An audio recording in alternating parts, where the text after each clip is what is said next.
Oke, baik. Bismillahirrahmanirrahim. Assalamualaikum warahmatullahi wabarakatuh. Halo semuanya, semoga kita semua selalu dalam keadaan sehat walafiat. Amin ya rabbal alamin. Hai, perkenalkan nama saya Holifah dari kelas Fisika 2A Universitas Islam Sultan Maulana Hasanuddin Banten dengan NIM 211020018. Oke, jadi video ini dibuat untuk memenuhi tugas UTS mata kuliah TIK atau Teknologi Informasi dan Komunikasi dengan dosen pengampu Bapak Ahmad Tabrani MTI. Nah, jadi di video ini saya akan membahas mengenai sejarah tentang TIK, mulai dari mungkin akan dibahas dulu dari pengertian tentang TIK, dan kemudian kita akan membahas satu persatu sejarahnya hingga akhirnya teknologi informasi dan komunikasi itu benar-benar bermanfaat dan mempermudah dalam kehidupan kita. Bagaimana sih perjalanannya hingga sampai di titik teknologi yang sudah sangat luar biasa seperti saat ini. Nah, mari kita simak nanti di penjelasan berikutnya. Oke, baik. Jadi di sini saya akan menjelaskan mengenai pengertian ataupun definisi dari TIK ataupun Teknologi Informasi dan Komunikasi. Nah, di sini saya juga mengambil beberapa sumber dari artikel-artikel yang saya baca dari internet dan lain sebagainya. Sebenarnya zaman kita sekarang ini adalah zaman yang sudah sangat canggih. Tanpa kita sadari, alat-alat yang kita gunakan termasuk ke dalam perkembangan dari teknologi informasi tersebut, seperti halnya handphone, telepon genggam yang kita pakai sekarang ini, yang dulunya tadinya kecil berubah jadi ukurannya agak besar, lebih canggih, dan bahkan sekarang banyak fitur-fitur telepon yang benar-benar membantu kita dalam zaman yang penuh dengan perkembangan teknologi saat ini. Lalu sebenarnya apa sih pengertiannya ataupun definisi dari TIK atau Teknologi Informasi dan Komunikasi ini? Baik, jadi berdasarkan artikel yang saya baca yang ditulis oleh M. Prawiro, bahwasanya pengertian dari TIK atau Teknologi Informasi dan Komunikasi secara terminologi, pengertian dari TIK adalah suatu proses dalam menyampaikan informasi melalui pengolahan data yang melibatkan pengiriman dan penerimaan informasi dengan menggunakan simbol-simbol tertentu.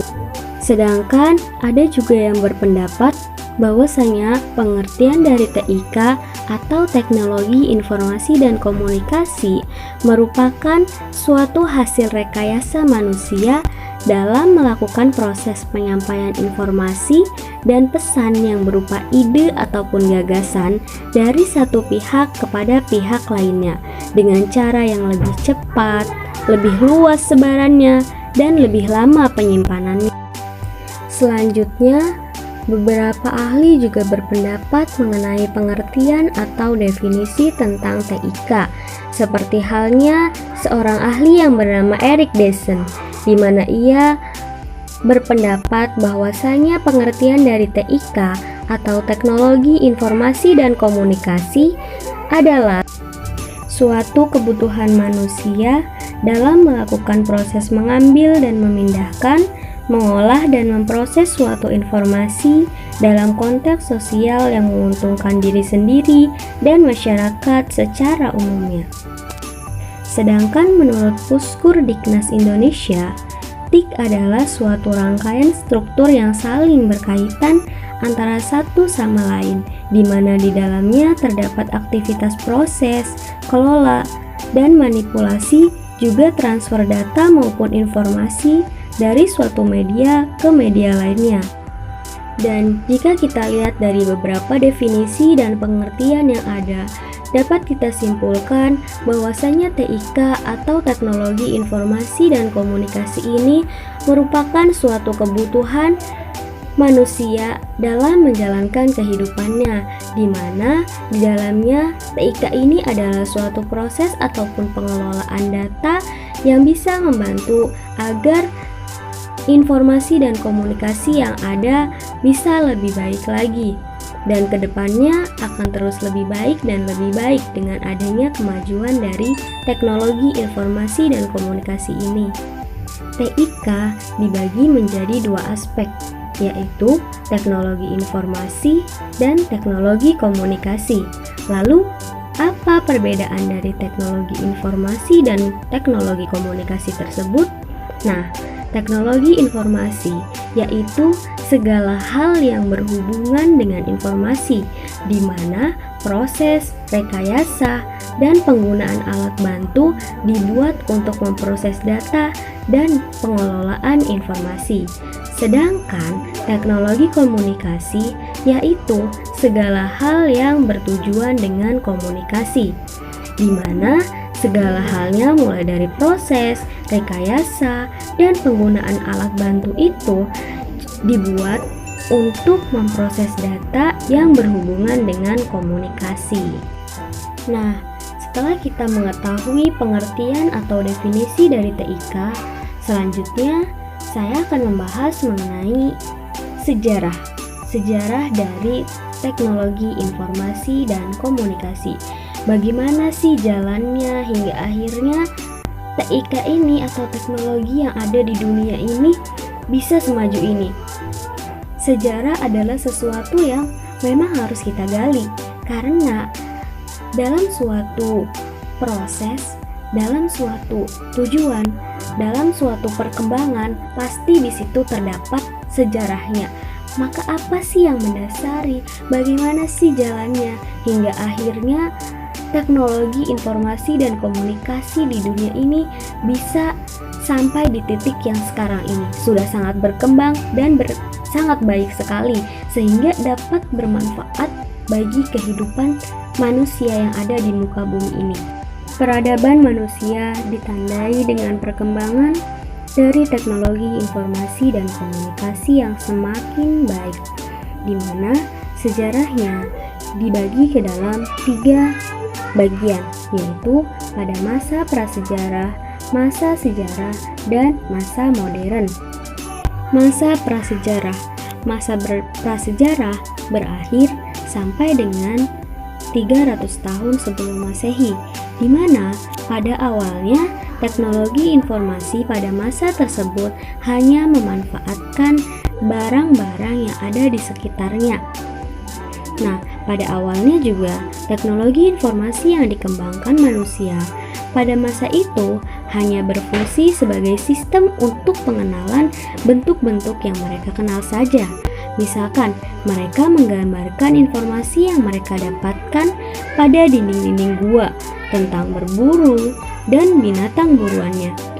Nah, pada masa ini, mereka mulai melakukan pengidentifikasian benda-benda yang ada di lingkungan tempat mereka tinggal, dan kemudian mereka lukis pula pada dinding-dinding gua. Karena kemampuan mereka dalam berbahasa hanya berkisar pada bentuk suara dengusan dan juga isyarat tangan sebagai bentuk awal komunikasi mereka pada masa ini. Selanjutnya, perkembangan dari teknologi ini adalah diciptakannya dan digunakan alat-alat yang dapat menghasilkan bunyi seperti halnya trompet, gendang, dan beberapa alat yang dibuat dari tanduk binatang, ataupun menggunakan isyarat asap sebagai alat pemberi peringatan terhadap bahaya. Selanjutnya, masa sejarah. Masa sejarah dimulai sejak 300 tahun sebelum Masehi sampai dengan 1400-an Masehi. Nah, masa 300 sebelum Masehi ini untuk pertama kali tulisan digunakan oleh bangsa Sumeria dengan simbol-simbol yang dibentuk dari piktograf sebagai huruf. Simbol atau huruf-huruf ini juga mempunyai bentuk bunyi yang berbeda, sehingga mampu menjadi kata atau kalimat dan juga bahasa.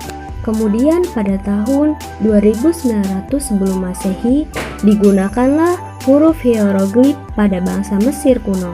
Huruf ini merupakan bahasa simbol yang dimana setiap ungkapan diwakili oleh simbol yang berbeda.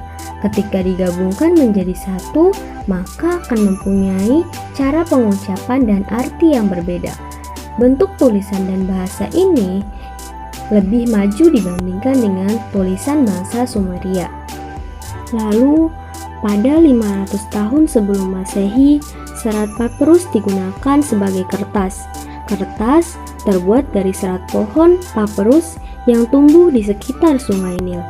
Ini menjadi media menulis atau media informasi yang lebih kuat dan lebih fleksibel dibandingkan dengan lepengan tanah liat yang sebelumnya digunakan sebagai media informasi. Kemudian, 105 tahun Masehi, bangsa Cina menemukan kertas. Kertas ini dibuat dari serat bambu yang dihaluskan, kemudian disaring dan dicuci, kemudian diratakan dan dikeringkan. Penemuan ini juga memungkinkan sistem percetakan yang dilakukan dengan menggunakan blok kayu yang ditoreh dan dilumuri oleh tinta atau yang dikenal dengan sistem cap. Selanjutnya, masa modern. Masa modern dimulai pada tahun 1400 Masehi sampai dengan sekarang. Nah, dimulai pada tahun 1455, di mana mesin cetak yang menggunakan 4 huruf terbuat dari besi yang dapat diganti-ganti dalam bingkai yang terbuat dari kayu. Dikembangkan untuk yang pertama kalinya oleh Johann Gutenberg. Kemudian, pada tahun 1830, Augusta Lady Byron menulis program komputer yang pertama di dunia bekerja sama dengan Charles Babbage menggunakan mesin analitiknya. Alat tersebut didesain mampu memasukkan data, mengolah data, dan menghasilkan bentuk keluaran dalam sebuah kartu. Mesin ini dikenal sebagai bentuk komputer digital yang pertama, maupun cara kerjanya lebih bersifat mekanis daripada bersifat digital.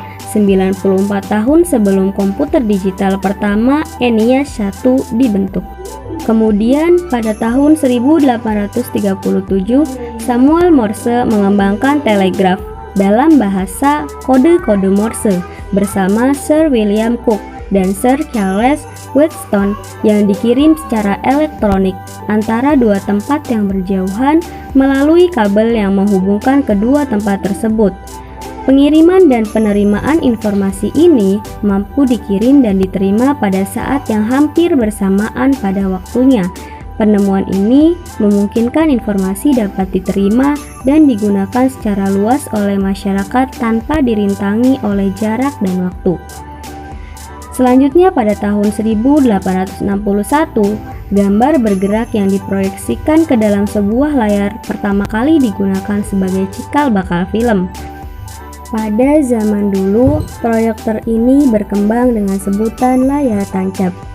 Lalu, tahun 1876, pada masa ini ditandai dengan tokoh yang bernama Melville Dewey yang mengembangkan sistem penulisan desimal. Lalu, tahun 1877, seorang ilmuwan bernama Alexander Graham Bell menciptakan dan mengembangkan sebuah alat yang disebut telepon, yang digunakan pertama kali secara umum. Kemudian fotografi dengan kecepatan tinggi ditemukan oleh Edwin Muybridge. Lalu pada tahun 1899 digunakan sistem penyimpanan dalam pita magnet yang pertama, tetapi pada masa ini penyimpanan masih bersifat analog dan belum digital seperti masa sekarang. Kemudian tahun 1923, pada masa ini ditandai dengan Giovanni yang menciptakan tabung TV yang pertama kali. Lalu tahun 1940 dimulainya pengembangan ilmu pengetahuan dalam bidang informasi pada masa Perang Dunia Kedua yang digunakan untuk kepentingan pengiriman dan penerimaan dokumen-dokumen militer yang disimpan dalam bentuk magnet tape. Lalu tahun 1945, seorang ilmuwan bernama Van Neverbach mengembangkan sistem pengkodean menggunakan hypertext. Pada masa ini, penggunaan hypertext sudah berkembang seiring dengan perkembangan desain website. Lalu, tahun 1946, di mana pada masa kurun waktu ini teknologi komputer digital pertama di dunia yang dinamai ENIAC 1 telah dikembangkan, walaupun belum begitu banyak. Ya, walaupun pada masa itu belum begitu orang banyak menggunakan komputer, tetapi teknologi komputer sudah digunakan oleh instansi atau perusahaan tertentu. Pada tahun 1957, Jane Horney mengembangkan transistor planar. Teknologi ini memungkinkan pengembangan jutaan bahkan miliaran transistor, di mana transistor ini dimasukkan ke dalam sebuah keping kecil kristal silikon. Kemudian, Rusia pada saat itu meluncurkan Sputnik sebagai satelit bumi buatan pertama yang bertugas sebagai mata-mata. Sebagai balasannya, Amerika pun membuat ARPA di bawah kewenangan Departemen Pertahanan Amerika untuk mengembangkan ilmu pengetahuan dan teknologi, juga informasi dalam bidang militer. Lalu tahun 1972, pada masa ini, seorang Ray Tomlinson menciptakan program email pertama yang digunakan untuk berkomunikasi jarak jauh menggunakan teks email, atau bisa dikatakan sebagai surat elektronik. Lalu tahun 1973 sampai 1990, istilah internet diperkenalkan dalam sebuah paper mengenai TCP atau IP, yang kemudian dilakukan pengembangan sebuah protokol jaringan yang kemudian dikenal dengan nama TCP atau IP dan dikembangkan oleh grup dari ARPA. Pada tahun 1981, National Science Foundation mengembangkan backbone yang disebut CSNET dengan kapasitas 56 KB untuk setiap instruksi dalam pemerintahan. Kemudian, pada tahun 1986, IEEE mengembangkan sebuah server yang berfungsi sebagai alat koordinasi. Di antaranya ada ARPANET, DDN, dan Internet Gateway. Lalu, pada tahun 1991 hingga sekarang, sistem bisnis dalam bidang IT pertama kali terjadi ketika CERN dalam menanggulangi biaya operasionalnya memungut bayaran dari para anggotanya.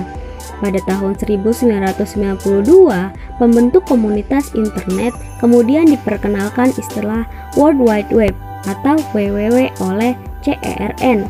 Pada tahun 1993, NSF membentuk Interniche untuk menyediakan jasa pelayanan internet, menyangkut direktori dan penyimpanan data serta database oleh AT dan T. Jasa registrasi oleh Network Solution INC dan jasa informasi oleh ShareNet.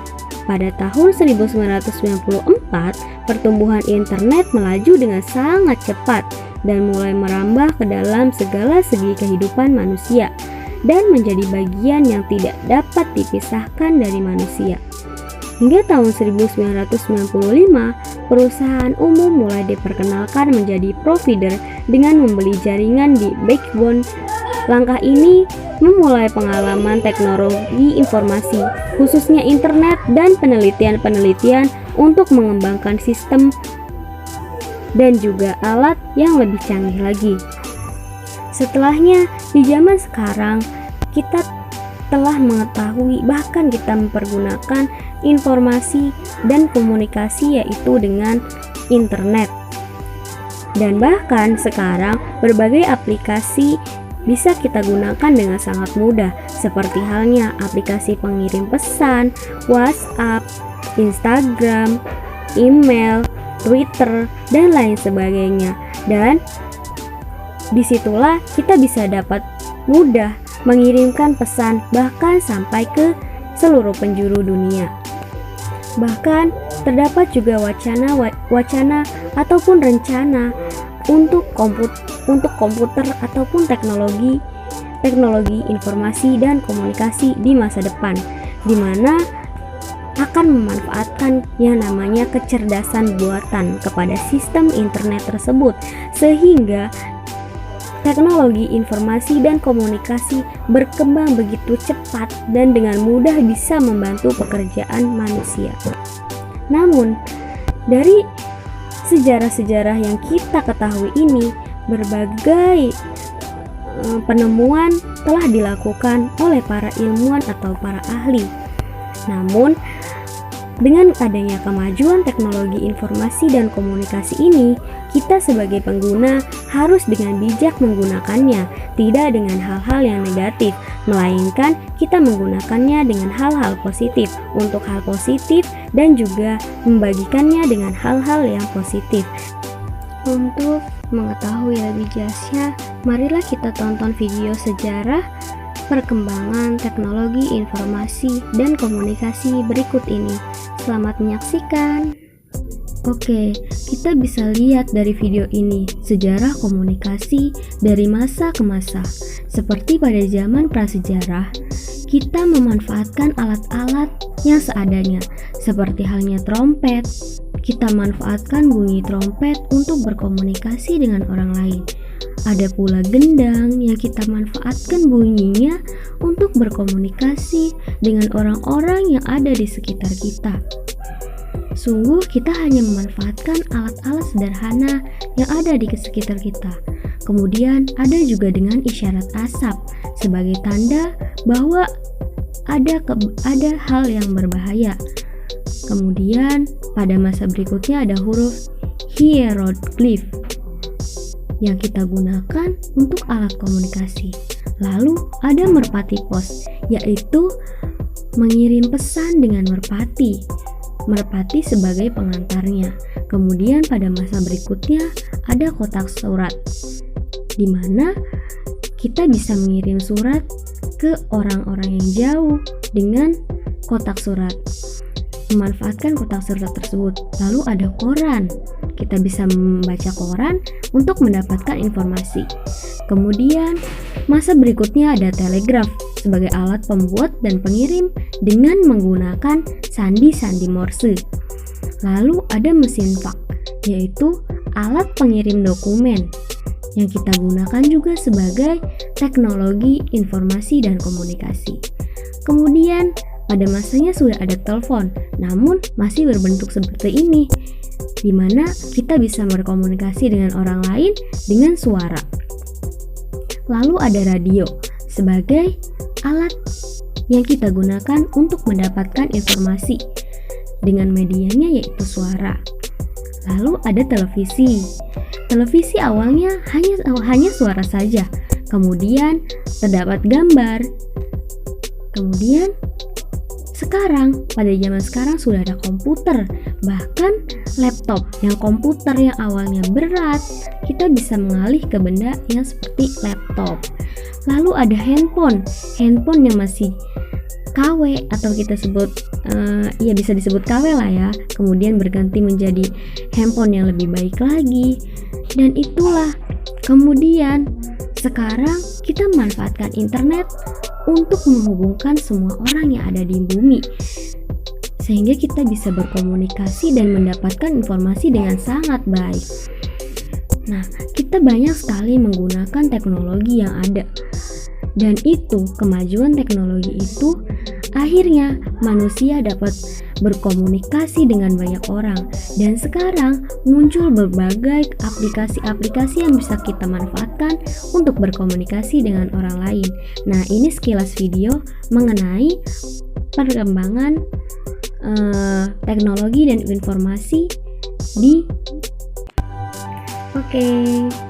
jadi itu yang bisa saya sampaikan tentang sejarah TIK atau teknologi informasi dan komunikasi.